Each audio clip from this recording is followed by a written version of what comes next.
எல்லாருக்கும் வணக்கம். இந்த நாளிலும் தேவ சட்டத்திலிருந்து தேவ திட்டத்தை அறிந்து கொள்ளும். பழைய சட்டம் சகரியா புஸ்தகம் 14வது அதிகாரம் முதல் வசனத்திலிருந்து.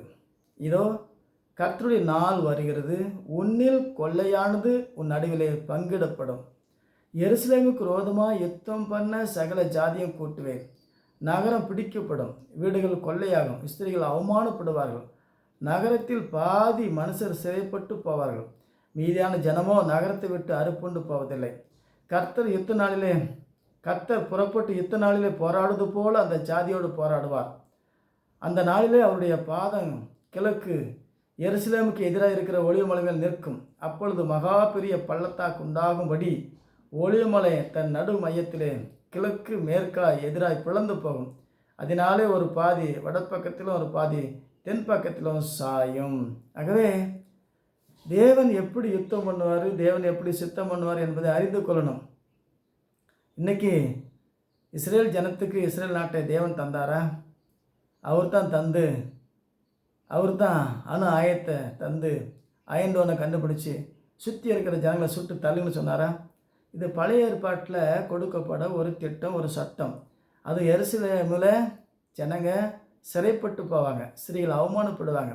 இயேசு கிறிஸ்து ஏற்றுக்கொள்ளாதனால இன்னும் அவமானத்தில் சிக்கி கொண்டு இருக்கிறாங்க. ஆகவே யூதருக்கு இஸ்ரேல் நாட்டை இயேசு தரவில்லை. தங்களுடைய அறிவினாலும் தங்களுடைய திறமையினாலும் அந்த நாட்டை சுதந்திரித்து கொண்டாங்க. ஆனால் இயேசு தந்து எல்லாத்தையும் சுட்டு தள்ளு என்று சொல்வதில்லை, எல்லாத்தையும் நேசிக்க சொன்னார். புதிய ஏற்பாட்டில் தேவனுடைய சட்டத்தை இன்னும் யூதருங்க இயேசு ஏற்றுக்கொள்ளவில்லை. மறுபடியும் அவங்களுக்கு நாடு வந்தது, இயேசு தரவில்லை.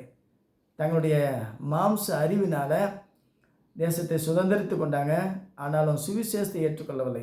மறுபடியும் எருசலேம் சுடப்படும், ஸ்திரீகள் அவமானப்படுவாங்க, பாதி சிறைப்பட்டு போகும், பாதி இருந்து தான் ரட்சிக்கப்பட்டு இயேசுவே என்று சொல்லும்போது தான் சமாதானம் கிடைக்கும். ஆகவே இஸ்ரேல் ஜனங்க இன்னும் தேவனுடைய சாபத்திலிருந்து நீங்கள அத்தி மரத்து மேல் வைத்த சாபம் இன்னும் அவங்கள தொடர்ந்து கொண்டு இருக்கிறது. ஆகவே இப்பொழுது தேவனுடைய வார்த்தை அவங்க கேட்கல.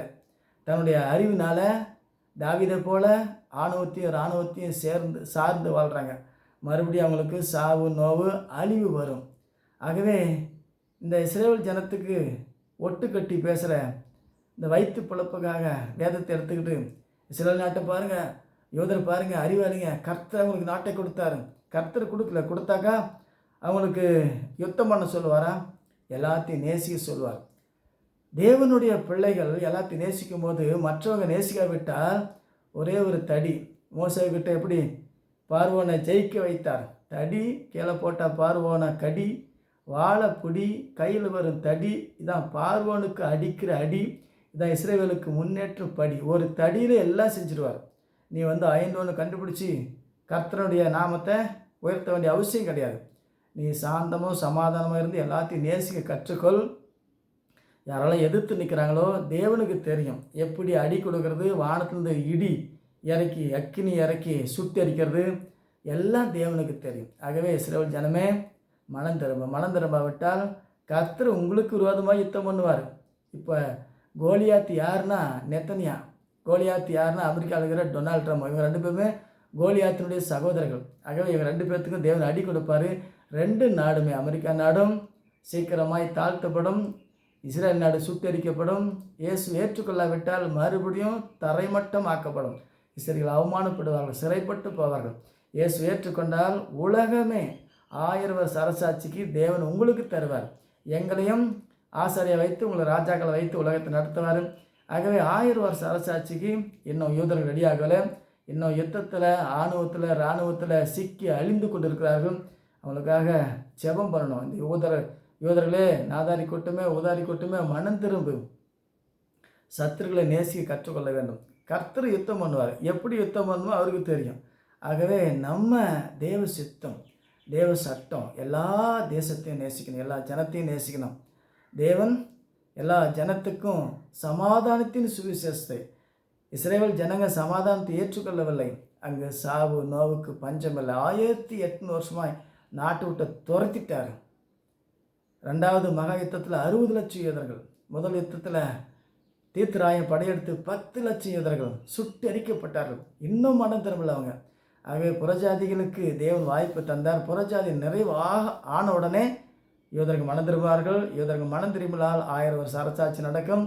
புறஜாதிக்கு ரட்சிப்பு கிடையாது. அப்பமும் மீனும் கிடைக்கும். ஆகவே இயேசு கிறிஸ்து எப்படி யுத்தம் பண்ணுமோ அப்படி செய்வார். நம்ம வேலை என்ன?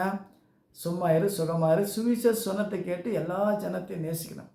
இத்தாட்ட ஈரானு, பாலஸ்தீனா, காசா சுட்டு தள்ளக்கூடாது. ஆகவே யூதர்களே, நாதாரி கூட்டமே மனம் திரும்புங்க. கர்த்தர் உங்களை ஆசீர்வதிப்பார். இல்லாவிட்டால் உங்களை மறுபடியும் சுட்டரிப்பார். எச்சரிக்கையாக இருங்க, மனம் திரும்புங்க, சட்டத்தை ஏற்றுக்கொள்ளுங்கள், சட்டத்தையும் திட்டத்தை அறிந்து கொள்ளுங்கள். கர்த்தர் உங்களுக்கு ஆலோசனை தந்து வழி நடத்துவார். நீங்கள் எதிர்த்து நின்னா சங்காரமாவீர்கள். ஆகவே புரிந்து கொண்டு தெரிந்து கொண்டு இயேசுதான் மெசியா, இயேசுதான் கிறிஸ்து, இயேசுதான் தேவன், இயேசுதான் பிதா, இயேசுதான் குமாரன், இயேசுதான் பரிசுத்த ஆவி, ஒரே தேவன் அறிந்து கொண்டு உலகத்துக்கு 1000 வருஷ அரசாட்சி காத்திருப்போம். கர்த்தர் நம்மை ஆசீர்வதிப்பார். மீண்டும் சந்திப்போம். வணக்கம்.